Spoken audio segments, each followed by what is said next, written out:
Y el primer punto importante a destacar es esa pregunta que Jesús hace en aquel tiempo. Y es: ¿quién dice la gente que soy yo? Pero esa misma pregunta Jesús te la está haciendo a ti y me la está haciendo a mí en este preciso momento. ¿Quién dice la gente que soy yo? Es posible que muchas personas estén errados, confundidos, desatentos o totalmente equivocados con la respuesta a esta pregunta. Por ejemplo, los gnósticos o la secta gnóstica, ellos desconocen a Jesús, el Cristo, como Hijo único de Dios, como camino, verdad y vida, como camino de salvación para llegar a Dios, ya que los gnósticos, creen y consideran que Jesús, un profeta más de la Biblia, alcanzó el grado de Cristo y que ellos, con meditaciones extralimitadas, pueden también llegar a alcanzar el mismo grado que alcanzó Jesús, pero ellos reconocen a Jesús como una persona más, no como Hijo único de Dios, como camino, verdad y vida para llegar al reino de los cielos. Y esta pregunta puede que tú también estés confundido. Jesús te está haciendo esta pregunta a ti. ¿Quién dice la gente que te rodea que es Él? ¿Quién dice la gente que es Jesús? Es una pregunta que debemos meditarnos bien y meditar la respuesta.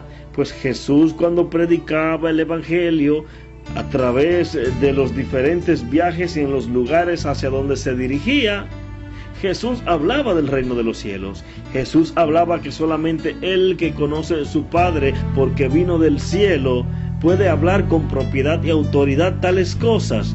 Pero es posible que mientras Jesús predicaba, unos hayan estado distraídos y no prestaran atención a la predicación del Evangelio. Y es por eso que Jesús pregunta: ¿quién dice la gente que soy yo? El segundo punto importante de este Evangelio en el día de hoy es la respuesta que dan los discípulos de Jesús.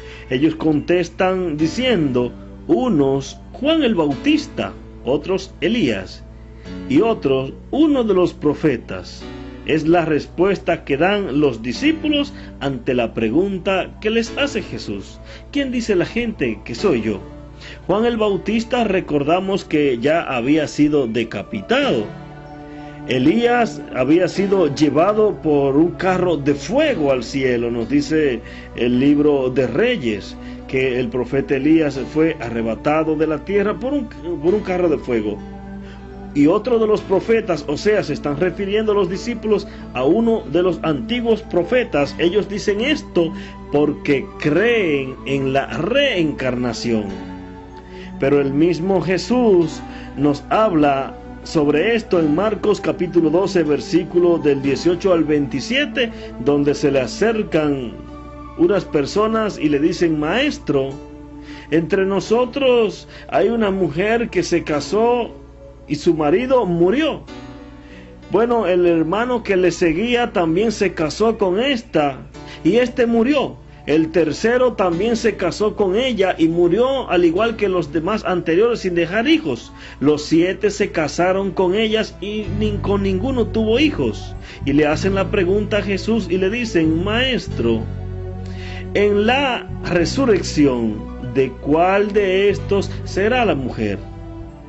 Pues Jesús le contesta: en la resurrección no habrá necesidad de casarse, pues estos serán como ángeles. En el reino de los cielos no hay necesidad de casarse. Y con esto Jesús le contesta la pregunta capciosa que le están haciendo, pues las personas de este tiempo creen en la reencarnación, al igual que la gente que está diciendo que Jesús es Juan el Bautista o es Elías, creyendo que Juan o Elías ha reencarnado en la persona de Jesús. Es por ello que Jesús le da esta respuesta en Marcos capítulo 12, versículos del 18 al 27, indicando directamente que la reencarnación no existe, mas la resurrección en la presencia de Cristo Jesús sí, de verdad que es viva y presente, sí que existe,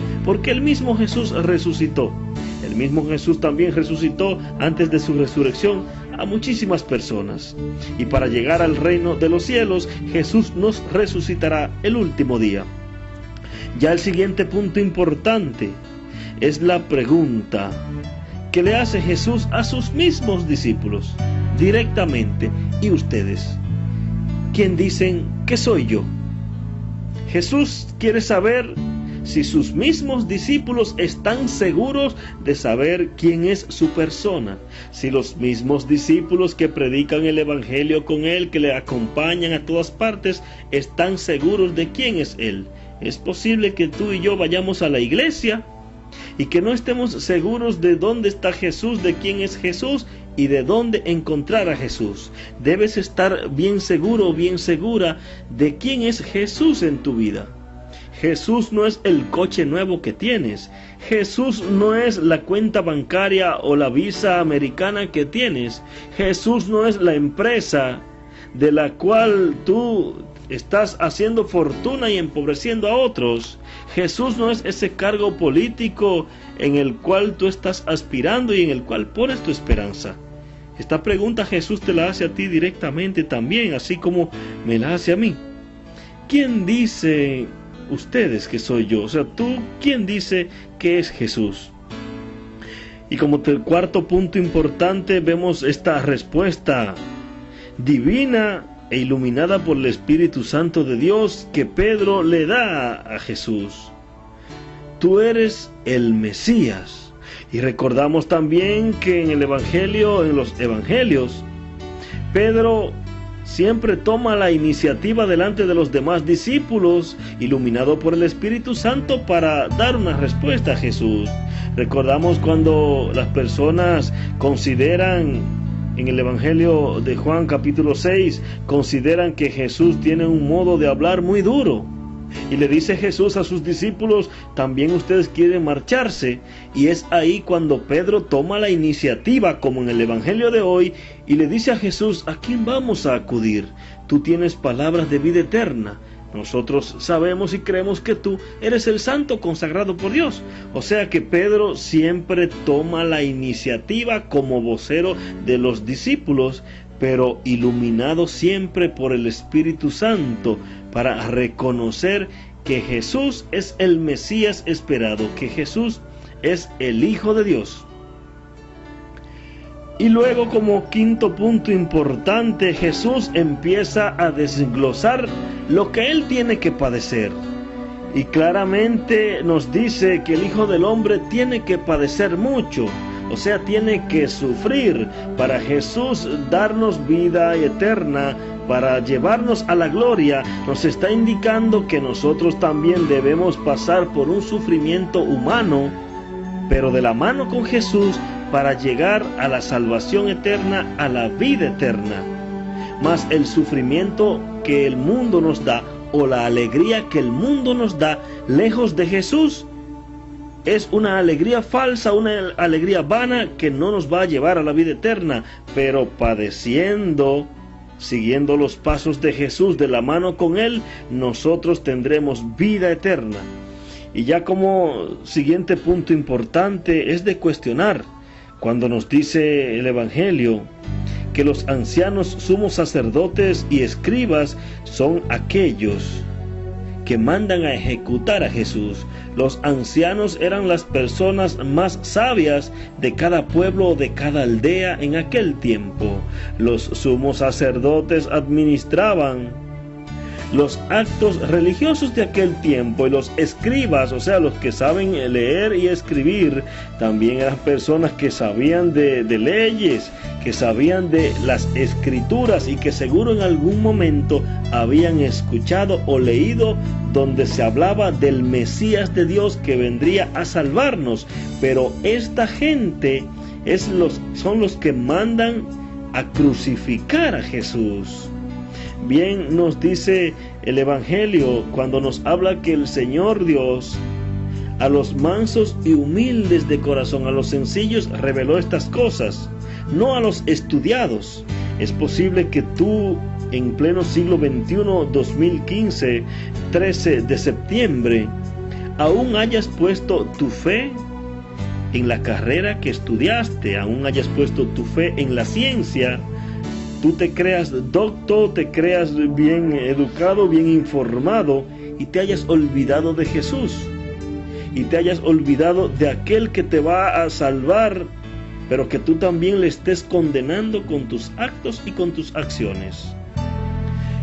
Jesús explica sus cosas con claridad para que no quede ninguna duda, pero cuando Él le da a entender a sus discípulos que debe padecer mucho, que debe sufrir, Pedro lo llama aparte. Y Pedro empieza a increpar a Jesús, es como a llamarle la atención, es como decirle Pedro a Jesús, no, pero tú no debes sufrir, tú no puedes sufrir, a ti no te corresponde sufrir. Es lo mismo que le pasa a Pedro en Lucas capítulo 9, versículo del 28 al 36, cuando Jesús se transfigura delante de Pedro y los demás discípulos. Y luego dice Pedro en este evangelio de Lucas 9, del 28 al 36, dice Pedro, qué bueno es estar aquí, haré 3 chozas, una para ti, una para Moisés y otra para Elías. Pues Pedro está pretendiendo quedarse solamente en la gloria, pero sin antes sufrir. Es por ello que al Pedro increpar a Jesús, luego Jesús llama aparte a Pedro y le dice, apártate de mi vista, Satanás. No porque Pedro fuera Satanás, sino, agrega Jesús, tú piensas como los hombres, no como Dios. Nosotros como hombres pensamos únicamente en el placer de este mundo. Nosotros como hombres únicamente pensamos en el goce, en el disfrute. No nos gusta el sacrificio, no nos gusta complacer a Dios. Y ya por último, punto importante, nos dice el Señor que el que quiera venir con Él, que se niegue a sí mismo y cargue con su cruz. Debemos nosotros negarnos, como Pablo en los Hechos de los Apóstoles, que dice, no soy yo quien vivo, sino Cristo que vive en mí. O sea que Pablo se está negando a sí mismo para darle paso en su vida a Jesús. Y ya termina diciendo que cargue con tu cruz y le siga. No cargar con la cruz de los demás, que es muy pesada para ti.